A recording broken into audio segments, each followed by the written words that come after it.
Ya. Coba dilihat kanan kiri depan belakangnya ada yang tidak masuk. Ada. Kemana ya namanya yang belum masuk? Agenda isi Bu. Oke, baik. Sebelum memulai pembelajaran kali ini, kita berdoa dulu ya. Siap berdoa?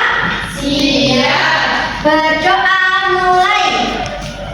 Bismillahirrahmanirrahim. Alhamdulillahirabbil alamin. Ar-Rahmanirrahim.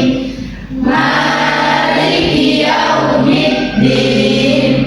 Iyyaka na'budu wa iyyaka nasta'in. Ihdinas shiratal mustaqim. Shiratal ladzina an'amta 'alaihim ghairil maghdubi 'alaihim waladdallin. Amin.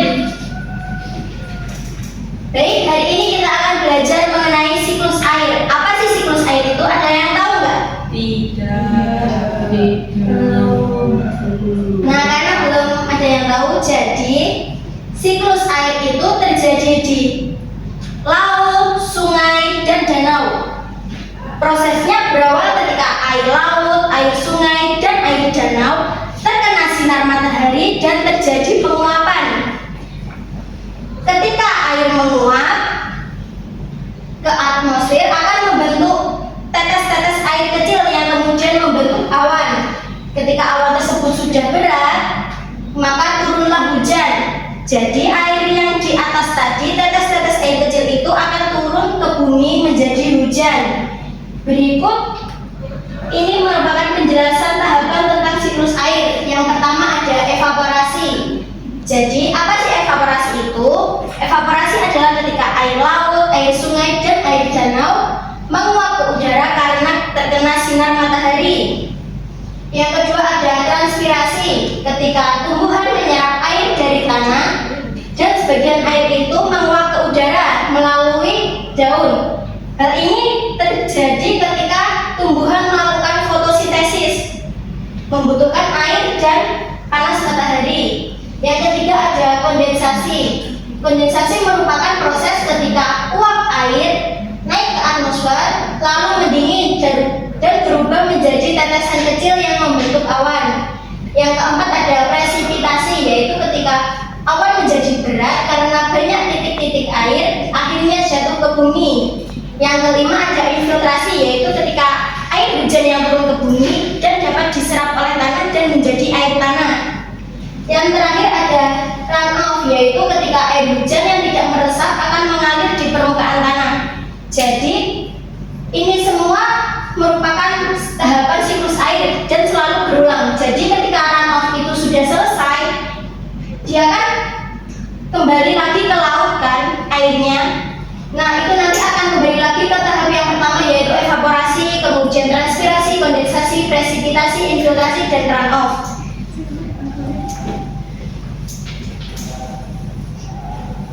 Seperti gambar di sini. Jadi evaporasi di sini merupakan air laut, air sungai maupun air danau yang terkena sinar matahari lalu terjadilah penguapan. Hal ini disebut evaporasi. Yang hampir sama dengan evaporasi adalah transpirasi, yaitu ketika tumbuhan menyerap air dari dalam tanah, kemudian air tersebut menguap ke udara melalui daun.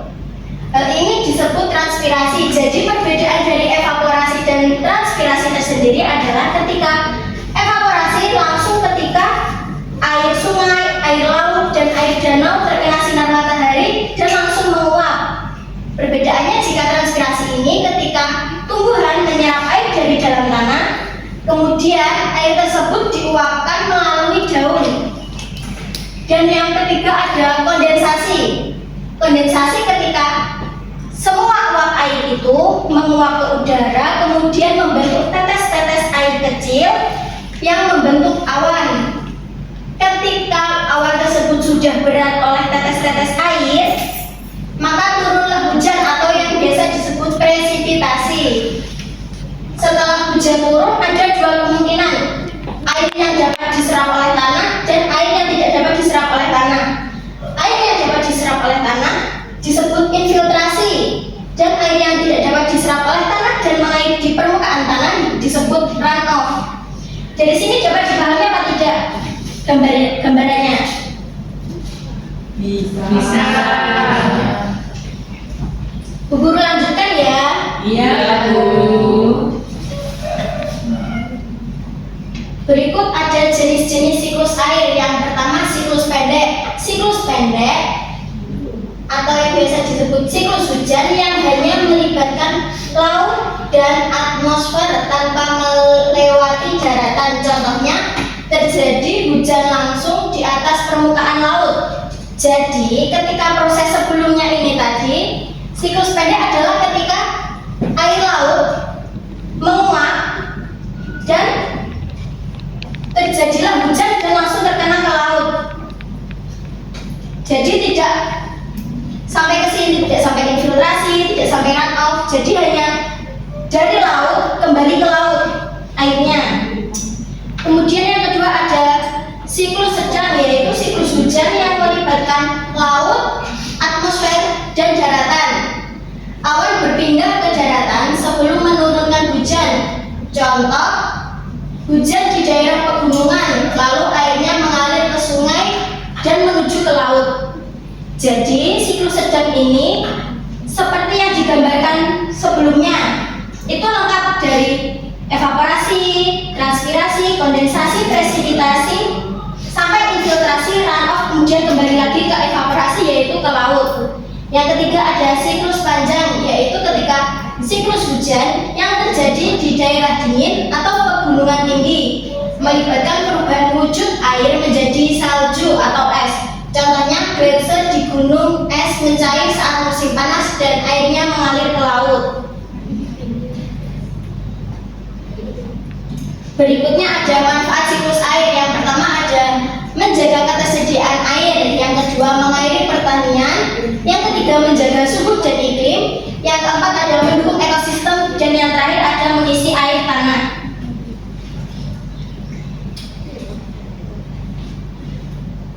Baik, di sini ada dampak positif dan dampak negatif siklus air. Yang pertama ada dampak positif siklus air, ada menjaga ketersediaan air, menyuburkan tanah, mengisi kembali air tanah, dan mengatur iklim dan menopang ekosistem air. Selanjutnya ada dampak negatif siklus air. Baik, Bu Guru tanya, jika sering terjadi hujan di wilayah kita, apa yang akan terjadi? Banjir. Betul.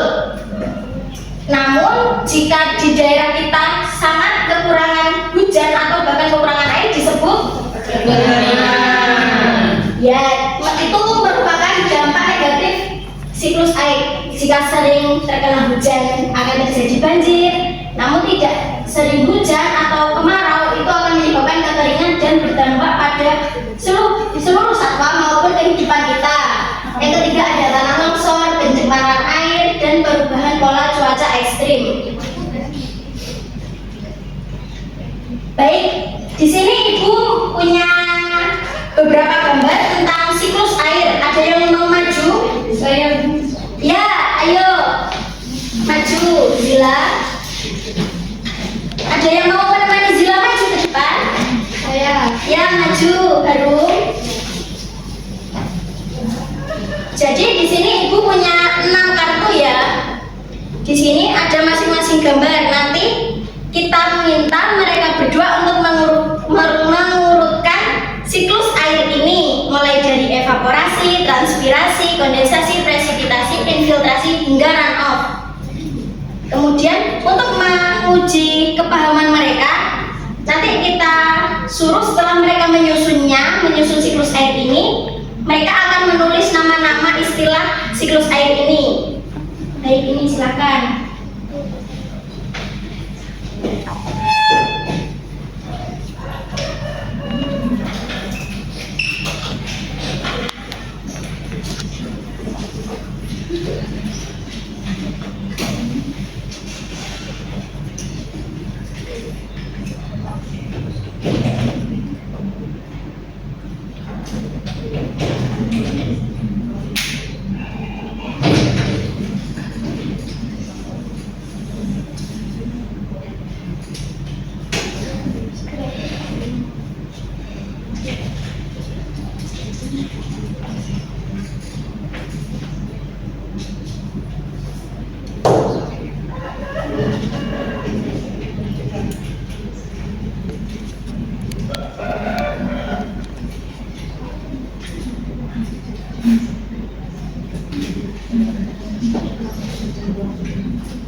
Sudah.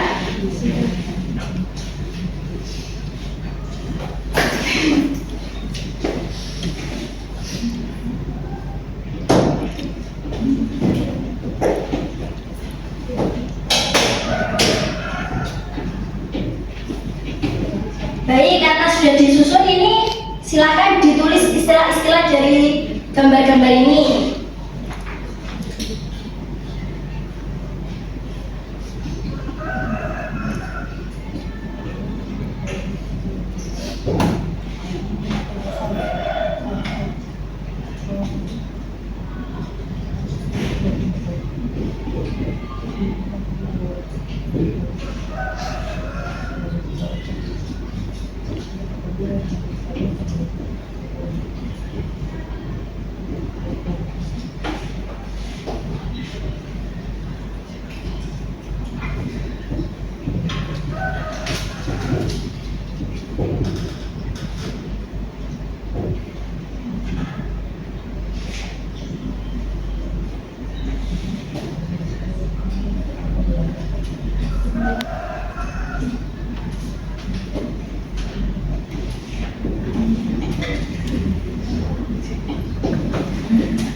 Oke, terima kasih. Silakan duduk. Kita beri tepuk tangan pada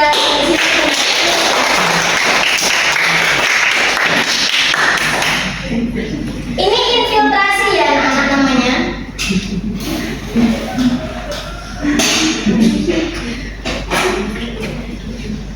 Sampai sini sudah paham apa belum tentang siklus air?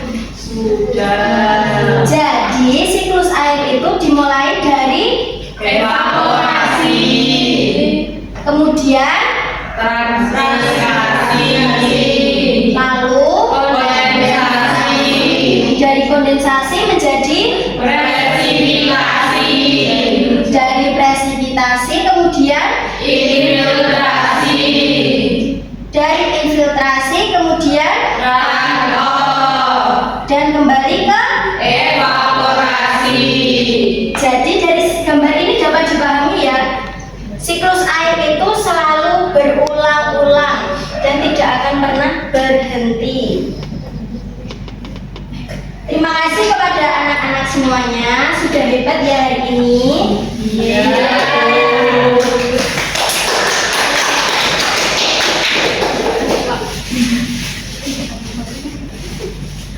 Dari pembelajaran kali ini apakah ada yang mau ditanyakan?